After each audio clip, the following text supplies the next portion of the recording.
입니다. 아멘. 참 풍요로운 가을입니다. 세상에 온통 붉게 불타는 것 같은 그 아름다움 보면서 행복하죠. 네, 행복해요. 그 행복이라는 게 왜 나올까? 사실 행복은 감사가 있을 때 행복해요. 우리 안에서 행복이 많아진다는 거, 행복을 원하는데 그 행복을 원한다면 우리에게 감사할 것이 많아지면 당연히 행복합니다. 감사하는 사람은 행복해요. 그런데 감사하는 것이 그저 우리의 정서적인 감정적인 것으로만 감사가 아니라 믿음이 있을 때 감사한다는 거예요. 믿음이 있으면 감사하는 삶을 살아요. 그런데 내가 감사하지 아니한다면 분명한 것은 믿음이 없다라고 말할 수 있습니다. 그래서 성경도 데살로니가전서 5장 18절에 그렇게 말씀하잖아요. 범사에 감사해라. 이는 그리스도 예수 안에서 너희를 향한 하나님의 뜻이다 그러잖아요. 항상 감사하는 것은 하나님의 뜻이에요. 내 안에서 항상 감사가 있어야만 하나님의 뜻대로 사는 것입니다. 우리는 감사를 배워야 돼요. 감사를 어떻게 배울 것인가? 감사는 기억이라는 것을 아셔야 돼요. 여러분 무엇을 기억하는가? 기억하는 것에 대해서 어떤 사람은 상처를 가지고 있고 아픔을 갖고 있는 사람들도 있어요. 그런 걸 기억하라는 게 아니라 히브리 단어에서 그 자카르라는 단어를 사용하는데 여호와께서 기억하사 할 때 기억이라는 단어요. 이 단어는 지각동사예요. 그분이 기억한다는 것은 그대로 이루어지는 거예요. 다바르 하니까 그가 말씀하시니까 창조가 이루어지는 것처럼 하나님이 기억하는 순간에 그것이 완성되어지는 하나님의 기억. 그 기억은 뭡니까? 그 자카르라는 단어는 항상 언약과 연관이 돼요. 하나님의 백성으로 우리를 삼아주신다는 거예요. 하나님이 하나님의 백성으로 삼으시려고 기억하시는 것을 그대로 이루어지는. 그래서 하나님이 기억이다 하면 우리가 즉각 하나님의 자녀로 편입되어지는 거예요. 천국 백성이 되어지는 거예요. 구원받은 거예요. 여러분 하나님이 우리에게 그런데 여호와를 기억하라 그러는 거예요. 하나님 편에서 기억은 우리의 구원인데 우리가 기억할 것은 뭐예요? 그 언약을 우리도 기억해내는 거죠. 하나님이 나를 구원하셨다는 것을 내가 기억해내는 거예요. 그러면 그때부터 어떻게 됩니까? 내가 하나님의 자녀로 살아가게 되는 것이고 그리고 그 기억은 나를 구원하셨기 때문에 나를 새롭게 하셨기 때문에 내가 하나님 앞에 새로운 삶을 살아가는 거예요. 그것이 감사입니다. 그렇지 않아요? 하나님 자녀 된 거 감사하지 않아요? 하나님 백성 된 것처럼 감사한 게 어디 있어요? 이 감사를 우리에게 가르쳐 주는 거예요. 감사는 느낌이 아니에요. 항상 좋을 때가 어디 있겠습니까? 우리가 힘들 때도 많이 있죠. 감사는 그럴지라도 감사해요. 왜? 감사는 믿음이고요. 감사는 기억이기 때문에요. 하나님이 나를 구원하셨다는 것을 기억해낸다면 그리고 그분이 나를 평생에 함께 하신다는 것을 내가 믿고 있다면 그리고 영원한 소망 가운데 우리를 인도하실 것을 내가 믿고 산다면 그는 감사할 수 있는 거죠. 그래서 항상 하나님을 기억하는 것이 우리에게 있어야 합니다. 어거스틴이 그런 표현했어요. 기억은 영혼의 궁전이다. 기억이란 장소라는 것이 하나님과 언약이 맺어진 성전이다. 기억이라는 것, 우리가 기억해내는 것은 하나님과 우리와 언약이 맺힌 그 성전이라고 표현까지 하는. 하나님 앞에 무엇을 기억할 것인가? 오늘 말씀에 먼저 신명기, 오늘 세 본문을 보려고 하는데요. 첫 번째 본문이 신명기 18장입니다. 오늘 18절 말씀 보세요. 내 하나님 여호와를 기억하라 그래요. 내 하나님 여호와를 기억하라. 하나님을 기억하라. 왜 기억하라고 하는가? 1절에 보면요. 18장 1절에 보면 내가 명하는 모든 명령을 지켜 행하라. 그리하면 너는 살고 번성하고 가나안 땅을 차지할 것이다 약속했어요. 2절 보면 내 하나님 여호와께서 이 40년 동안 내게 광야의 길을 걷게 한 것을 기억하라. 기억하래요.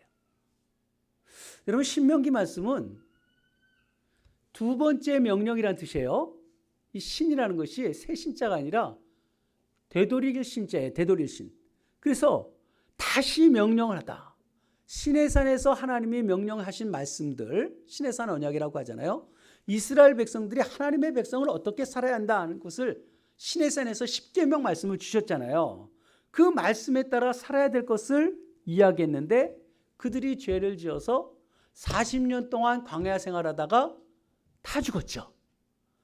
여호수아와 갈렙만 남겨놓고 모세하고 남겨놓고 다 죽었어요. 이제 모세도 이 신명기 말씀을 전하고 죽죠. 이 느보산 꼭대기에서 모압 땅이에요. 그리고 바로 밑에 보면은 여리고 평지가 있어요. 그 안에 여리고 평지 지나가면서 요단강이에요. 그게 가나안 땅이잖아요. 이제 마지막 메시지가 가나안 땅에 들어가기 바로 직전에. 근데 그들은 부모 세대들은 첫 번째 십계명의 말씀을 주셨는데 그 말씀대로 순종하지 않다가 다 죽어버리고 이제 다시 들어갈 가나안 땅에 약속된 그 축복을 받을 사람들이 들어가야 하는데 그들에게 다시 명령한 것을 신명기라고 하는 거예요. 그래서 하나님의 말씀을 다시 받고 있는 이들에게 무엇을 기억하느냐? 너희가 광야 생활 40년 동안 살아왔던 것을 기억하라는 거예요. 왜 기억할까? 3절에 보면요. 떡으로만 사는 것이 아니라 만나를 내려주셔서 여호와의 입에서 나오는 것을 말씀으로 살아야 한다는 것. 너희가 40년 동안 살면서 옷이 의복이 헤어지지 않고 발도 부르트지 않았다. 11절에 보면 내가 오늘 네게 명하는 여호와의 명령과 법도와 규례를 지키지 아니하고 네 하나님 여호와를 잊어버리지 않도록 삼갈지라. 잊어버리지 마라. 여호와를 기억하라 그러잖아요. 여호와를 잊어버리지 마라. 혹시 우리들 속에 여호와를 잊어버린 사람 있습니까? 여호와를 잊어버린다는 것은 건망증이 아니에요. 그것은 배은이에요. 배은망덕입니다. 하나님의 은혜를 베풀어 주었건만 나는 하나님을 잊어버리고 산다. 하나님이 구원을 베풀어 줬는데 내가 구원을 잊어버리고 산다면 어떡하겠어요? 잊어버릴까 봐 말씀을 지켜라 라고 말씀합니다. 그런데 너희는 먹고 배부르고 아름다운 집을 짓고 거주하면서 13절 보면 네 소와 양이 번성하고 은금이 증식되면 소유가 다 풍성할 때 네 마음이 교만하게 된다는 거예요. 여러분 먹고 살만하면 교만해진대요. 네 하나님을 잊어버릴까 염려하노라. 하나님을 잊어버려요. 힘들고 어려울 때는 그래도 하나님을 의지하면서 광야에서 농사를 짓습니까? 어떻게 먹고 살 수가 있어요? 하나님이 하늘에서 만나를 내려주시니까 그걸로 사는 거예요. 근데 내가 먹고 살만하니까 그 능력이 내 안에서 오는지 알고 하나님을 찾지도 않아요. 의지하지도 않아요. 잊어버릴까. 15절 보면 이런 말씀이에요. 너를 인도하여 광대하고 위험한 광야, 불뱀과 정갈이 있는 곳, 물이 없는 간조한 땅을 지나게 하셨다. 왜 이런 일들을 벌이셨냐면 다 너를 낮추시기 위함이다. 너를 시험하사 왜 시험해요? 마침내 내게 복을 주려 하심이라. 여러분 우리가 감사주일은 초막절기와 같아요. 초막절 절기가 뭡니까? 장막절, 장막 생활했던 것을 기억하는 거거든요. 광야 생활을 기억하라. 하나님이 여기까지 나를 인도해서 오늘 예배자에 있다는 이 자체가 얼마나 감사한 일인가. 그런데도 그 과정에 불뱀이 있고요. 어려움이 있고 시험이 닥친 것은 너를 교만하지 않게 하려 함이라는 거예요. 그리고 우리를 낮추셔서 마침내 복을 주려 하십니다. 여러분 복을 받을 사람들이에요. 그렇죠? 그런데 이것은 경고의 메시지이기도 해요. 여전히 우리가 먹고 살만하니까 하나님을 잊어버리고 살아가는 자 되지 말라는 메시지입니다. 강력한 메시지예요. 그러면서 오늘 17절에 이런 얘기예요. 그러나 네가 마음에 이르기를 내 능력과 내 손의 힘으로 내가 이 재물을 얻었다 말할 것이다. 내가 잘해서 내가 열심히 모아서 나 이 재산 내가 있어 라고 생각하는. 그러나 너는 기억하라. 오늘 18절에요. 내 여호와를 기억하라. 그가 네게 재물 얻을 능력을 주셨다. 재물 주시는 것은 하나님이 주신 것이다. 이같이 하신 이유가 뭐냐면 조상들에게 맹세하신 언약을 오늘과 같이 이루려 함이라. 하나님은 하나님의 계획대로 이루시려고 말씀하십니다. 여러분, 우리가 풍요가 망각을 잊어버려서는 안 돼요. 감사하지 못하는 것은 감정이 식은 것이 아니라 기억이 희미해진 거예요. 하나님에 대한 기억이 없어요. 하나님이 복을 주시면 오히려 하나님 앞에 잘 살아가야 하는데 하나님을 잊어버리고 자기 잘난 줄 알고 착각하고 산다는 거죠. 오늘 여기 있는 우리들이 얼마나 하나님 앞에 은혜를 많이 입었습니까? 하나님 복 주시지 않았어요? 여러분, 광야 생활했다는 것은 오늘 이 삶은 여러분 평생 살면서 먹고 마시고 입고 자고 염려 안 하는 복을 이미 주셨다는 거예요.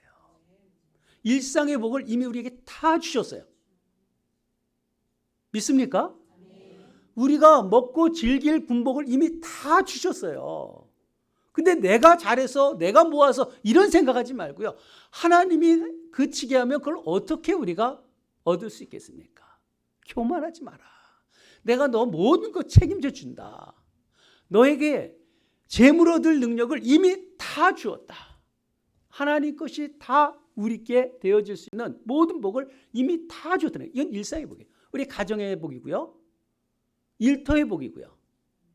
이 나라를 이렇게 우리가 또 이뤄가면서 모두가 같이 더불어 살아가게 하시는 것도 이게 하나님의 복 아니겠어요? 하나님이 이런 복을 이미 능력을 우리에게 다 주었다. 믿음으로 하나님 앞에 이것을 살아가면서 물질에 대한 염려와 두려움, 근심 제거버리고요. 그 물질이 나로 인해서 생겼다는 그런 착각들 좀 버려버리고 하나님 앞에 감사하는 일상의 삶에 대한 감사가 있기를 주님의 이름으로 축복합니다. 두 번째 감사는 무엇일까요? 시편 103편 2절을 한번 볼게요. 시편 103편 2절에 보면 1절에 내 영혼아 여호와를 송축하라. 여호와를 송축하라. 2절에도 내 영혼아 여호와를 송축하라. 내 영혼에게 자기에게 명령을 합니다. 여호와를 송축하라. 그의 모든 은택을 잊지 말라. 잊지 말라는 거예요. 기억에서 배제되지 않게 하라. 여호와의 은총이 우리에게 있어요. 은택이 있어요. 은택이라는 것은 하나님 주신 선물들이잖아요. 하나님이 우리에게 은혜를 베풀어 주신 것이 많이 있다. 너 그거 잊지 마라. 쓸데없는 거 기억하지 말고 하나님이 우리에게 베푸신 은혜를 기억하라. 오늘 갑자기 우리는 하나님 앞에 있다가 기도하든지 이럴 때 하나님이 주신 은혜가 불현듯 떠오를 때가 있잖아요. 그 위험한 위경 속에서 건져냈던 것 이런 생각들이 확 올라올 때가 있지 않습니까? 그럼 하나님 앞에 다시 무릎을 팍 꿇게 되잖아요. 하나님이 내치시면 뭐가 되겠습니까? 하나님의 은택이 우리에게 있어요. 그래서 여호와를 송축한다는 것은 찬양이잖아요. 여기 감사도 포함한 거죠. 하나님을 감사하며 찬양할 수밖에 없는 것은 그의 은택을 잊지 말라는 거예요. 하나님의 은택이 우리에게 있다는 것입니다. 그 은택은 무엇인가? 그 리스트가요. 기억하고 잊지 말아야 할 것이 뭔가? 3절 보면 이런 말씀을 해요. 그가 내 모든 죄악을 사하셨다. 모든 병을 고치셨다 그래요. 이 모든 죄, 불의를 사하시는데 이게 분사예요. 분사라는 것은 뭐냐면은 계속 진행 중이라는 거예요. 나의 과거의 죄도 용서했는데 지금의 죄도 용서하고 앞으로도 하나님께서 용서할 것을 기대할 수밖에 없는, 내 질병을 고치시는 것도요, 예전에도 나를 고쳐주셨는데 지금도 고치시고 앞으로도 고쳐주실 하나님을 기대하는 거예요. 계속 진행 중이라는 거예요. 그러니 얼마나 감사해요. 아니 뭐 병들 거 걱정하겠어요? 뭐 죄질 거 걱정하겠어요? 하나님의 은혜로 나를 건져주시고 인도하실 것을 기대하면서 하나님 앞에 사는 것, 이게 하나님의 은택이라는 거죠. 하나님이 도와주실 것을 내가 기대하면서 사는 거예요. 염려하지 않고 걱정하지 않고. 4절에도요. 그분이 내 생명을 파멸해서 속량하셨다는 거예요. 이 파멸이라는 것은 우리 존재 자체가 없어지는 거잖아요. 없어지는 그런 우리 생명을 속량이라는 것은 대속이란 말이에요. 대가를 지불하고 우리를 죄에서 사해 주시고 영원한 웅덩이에서 건져내시고 인자와 긍휼로 관으로 씌우신다는 것은 하나님의 보호예요. 그리고 존귀하게 만드는 거예요. 하나님의 인자와 긍휼이 계속 우리에게 관을 씌우시고 존귀하게 만드시고 우리를 보호하시고 너의 생명을 구원하시겠다. 구원이거든요. 하나님이 구속하시는 이런 은혜가 있어요. 그래서 5절에 보면은요, 우리를 어떤 모습으로 바꾸냐면 좋은 곳으로 만드는데 이 좋다는 게 토브라는 단어를 썼어요. 토브라는 것은 하나님이 창조하셨을 때 그 아름다움이라 그랬죠. 하나님의 그 아름다움이 그대로 드러난 것이 토브예요. 그 좋은 것으로 내 소원을 만족하게 한대요. 이 소원이란 것은 너의 장식이라는 뜻이거든요. 너가 꾸미고 싶고 있는 모든 것을 만족은 차고 넘치게 계속 만들어진대요. 뭘로? 하나님의 아름다운 것으로. 우리는 무엇이 행복한가? 내가 많은 것을 소유해서 행복한 게 아니라 하나님의 선한 것, 하나님의 아름다운 것으로 내가 마음껏 장식되어지는 거예요. 쌓여지는 거예요. 우리 삶 속에서요. 그 좋은 것으로 가득 채워지는 역사가 우리에게 있다는 거예요. 얼마나 감사합니까? 하나님을 믿으니까 하나님이 우리를 그렇게 부유하게 만들고요. 하나님의 선하신 것, 하나님의 아름다움으로 우리를 입혀주시는 거예요. 우리의 소원을 차고도 넘치도록. 감사하잖아요. 제가 헛소리합니까? 하나님의 은혜가 그래요. 우리가 하나님 앞에 살면서 그 은혜가 우리에게 있는 거예요. 제가 있으니까 하나님 앞에 이 고백도 하는 거 아니겠습니까? 이 하나님이 우리를 그렇게 채워주시는 거예요. 모든 것으로 만족해 주시고 너의 청춘, 지금 뭐 여기 청춘은 뭐 얼마나 되겠습니까? 한 3분의 1 정도는 청춘이라고 그랬지만 그런데 우리 모두에게 청춘이래요. 그저 젊은 날이 아니라 우리에게 청춘이라고 그래요. 우리의 청춘을 독수리같이 새롭게 하신다. 독수리가 뭡니까? 독수리는 날개 덫을 가시 갈면서 항상 독수리 수명도 길잖아요. 그리고 하늘로 치어 올라가고 왕을 상징하기도 하잖아요. 그 놀라운 삶으로 우리의 청춘을 독수리같이 항상 새롭게 만들어 주신다는 거예요. 하나님이 이래서 우리가 하나님의 백성으로 살아가는 거 아니겠습니까? 하나님은 이렇게 좋은 곳으로 만족해 시키면서 선하신 하나님의 뜻을 이뤄가는 내 청춘이 독수리같이 우리는 새벽 이슬 같은 청년들이 되어져서 나이가 드는 것이 아니라 하나님 앞에 이런 독수리 같은 샘이 우리에게 새롭게 나타나는 날마다 새롭게 되어지는 이런 놀라운 복을 받길 주님의 이름으로 축복합니다. 하나님이 우리 이렇게 만들어 주신다는 거예요. 그런데 오늘 이 말씀은요, 1절엔 내 영혼아, 2절에 내 영혼아 개인으로 시작하는데 10절만 보면 우리라고 해요. 우리의 죄를 처벌하지 마시고 17절 보면 자손의 자손이라고 또 표현해요. 나로부터 시작했는데 우리 자손의 자손. 20절에 보면 천사들이여 송축하라. 22절 보면 모든 피조물들이여 송축하라. 개인에서 시작해갖고 우리의 자손의 자손까지 그리고 모든 천사들 피조세계까지 하나님을 찬양하라, 감사하라 이렇게 끝나요. 이건 뭘 뜻합니까? 하나님이 이 영적 세계 속에서도 우리에게 주시는 복이에요. 날마다 우리를 새롭게 하신 하나님. 하나님을 믿고 살아간다는 게 얼마나 감사한가. 우리를 늘 새롭게 만드시는 하나님. 날마다 우리의 질병을 치료하시고 우리의 죄를 사하주시고 하나님 앞에 골수가 윤택한 삶을 살아낼 수 있는 거 하나님 계셔서 그렇다는 거예요. 이 모든 것을 우리에게 풍족하게 다 부어주신다. 만족해 주신다. 이 모든 피조물이 동일하게 다 하나님을 찬송할 수밖에 없다. 이것은 하나님의 경륜이잖아요. 하나님의 일하심이 나 개인에게 있는 것이 아니라 모든 피조물까지도 하나님이 이렇게 역사하시니 모두가 다 찬송할 수밖에 없다는 거예요. 이걸 잊지 말라. 이 은택을 잊지 말라는 거예요. 하나님을 기억하고 하나님의 이렇게 하나님의 구원의 계획들이 온 세상 모든 세계 우주까지 하나님의 계획으로 다 충만하게 하나님을 찬양하게 하시는 그 하나님을 기억하시길 바랍니다. 나를 이렇게 만들어 주실 뿐만 아니라 세상을 이렇게 만드신 하나님. 첫 번째는 우리가 물질적인 복이라 그래서도 할 수 있고 일상의 삶의 복이라 한다면 두 번째는 영적인 복이에요. 하나님의 나라의 그 신령한 복들로 우리에게 충만하게 나타나는 이것을 알면서 감사하지 못할 사람이 어디 있겠습니까? 세 번째 감사는요. 하박국 3장 한번 보십시오. 하박국 3장 17절에 보면은요. 무화과 나무가 무성하지 못하고 포도나무에 열매가 없고 감람나무에 소출이 없대요. 이 무화과 나무, 포도나무, 감람나무 뭡니까? 이스라엘에 있는 모든 하나님의 백성의 자녀들이 과실수로서 대표적인 것들이잖아요. 근데 그게 없어요. 다 제거되어 버렸어요. 밭에 먹을 것이 없고 우리의 양이 없고 외양간에 소가 없어요. 여러분, 이건 또 무슨 말입니까? 먹을 것, 양, 소, 이것은 우리에게 일상의 삶을 필요해서 있어야만 될 것이잖아요. 근데 그것조차도 없어요. 왜 이렇게 없어야 되는가? 1장, 2장 속에서 하박국 말씀 보면은 하나님의 백성이라고 하면서 죄를 짓고 있는 거, 이게 도대체 뭔가요? 라고 질문했을 때 하나님이 그들을 심판하신다는 거예요. 근데 심판하는 도구가 바벨론이라는 거예요. 아니, 더 악한 자가 어떻게 심판합니까? 그러니까 하나님은 그 악한 자는 몽둥이일 뿐이고 그도 또 심판하고 심판을 당할 것이다. 하나님이 어떤 일들을 이루어갈 것인가를 하나님이 하박국에게 알려줬어요. 그 일들이 어떻게 이루어질 것을 알게 되니까 16절에 보면 이렇게 말을 합니다. 창자가 흔들렸대요. 입술이 떨리고요. 환난 날이 기다리는데 썩어지는 것이 내 뼈에 들어오고 내 몸 초소가 떨리는도다. 얼마나 두려운가. 심판이 다가오는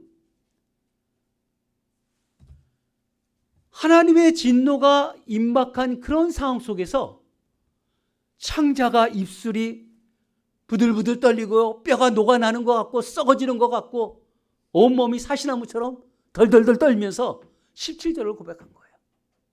무화과 나무에 무성하지 아니하고 포도나무가 열매가 없고 감람나무에 소출이 없는데도